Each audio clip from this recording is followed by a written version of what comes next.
Hi there, this is David, and happy Halloween to you all!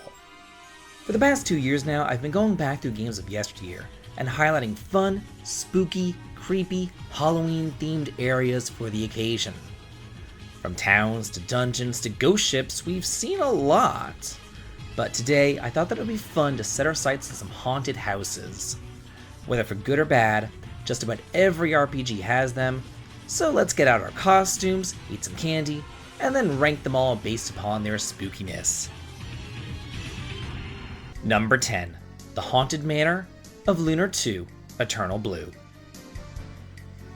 Maybe it's just me, but I really kind of hate it whenever you see a building from the outside and you think that it's just the size of like an actual house. But then, whenever you go inside, you see that it's enormous and filled to the brim with maze-like passages. Well, mazes and ghosts in this case. You come here at the behest of a mysterious hooded figure who says that she can help you get out of town. Well, it seems that she doesn't have the best of intentions, as she doesn't exactly help you. She instead tricks you, traps you, and then sets her loony clown contraptions upon you. Then, whenever you finally get through, she tries to show off her magical ability with her carpet. But that ends abysmally as well. Number 9. Elineen's Castle of Secret of Mana. Upon arriving at the Kingdom of Pandora, the party realizes that its citizenry has been stripped of their souls by the witch Elinee. So you trek off through the haunted forest to set things right and confront the sorceress. Only, despite being an early game dungeon, it could quite possibly be the hardest area in the entire game, considering the lack of resources that you have at your disposal. However, there, you find out that she is not the real villain. She's just a pawn, a frail old woman put under the influence of Thanatos, who is the true keeper of souls. But before finding this out, she does set upon her spiky tiger to attack you, and you'd better be ready for a particularly brutal fight against him, since you don't have any magic or anything. Number 8.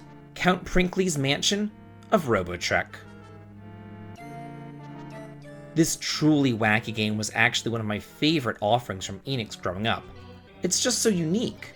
It really is a shame that there were no sequels or spiritual successors or anything else like that, because I think that a robot builder meets life sim RPG would be a hit nowadays.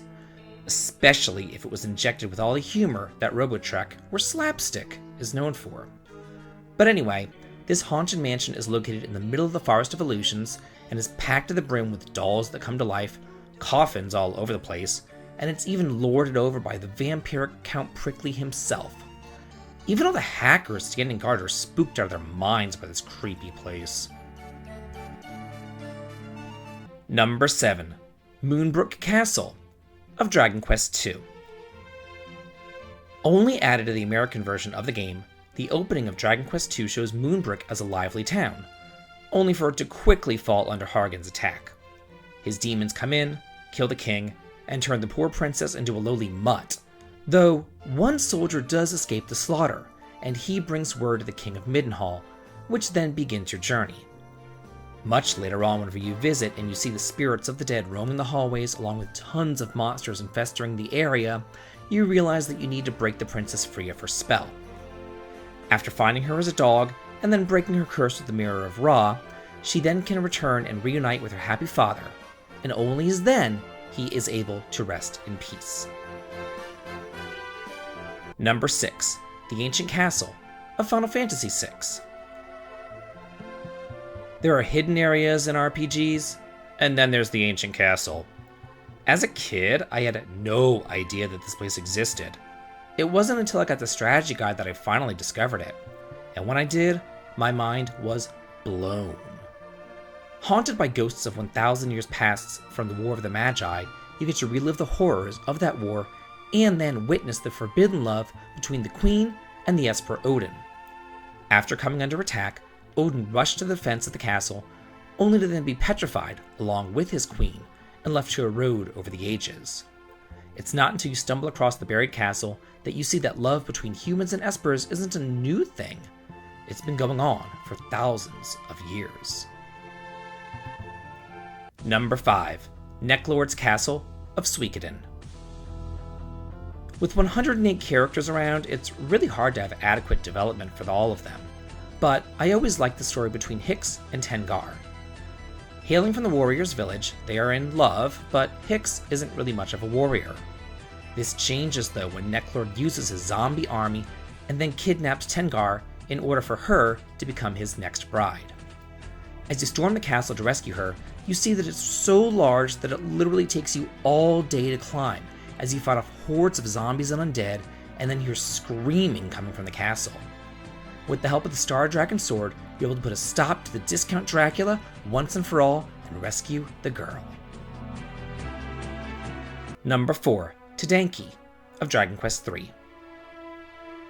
While every other entry on this list is just a single abode, here we have an entire town that's haunted.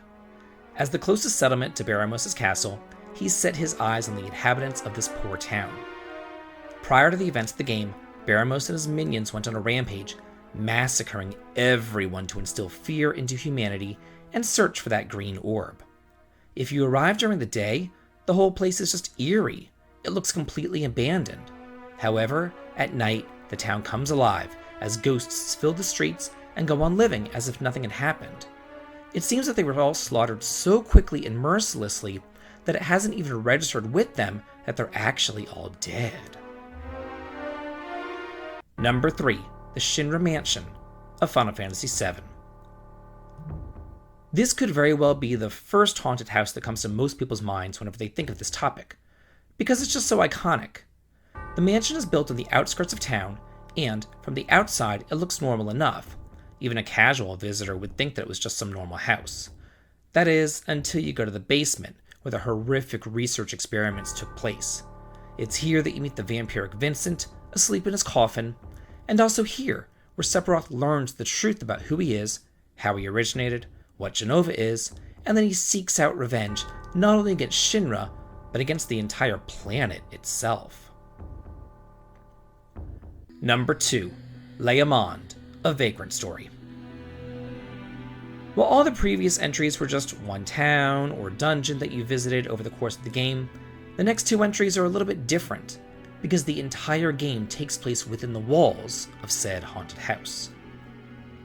Lea Monde has a 2,000-year history and was founded by the Mullenkamp cult, who established a pact with demons and dabbled within the dark arts, eventually summoning an earthquake to kill every last soul. And those souls now haunt the ruined city, and the dark arts, which should never be toyed with, took form and was released into the city, where it then consumed and grew more powerful with every waking moment.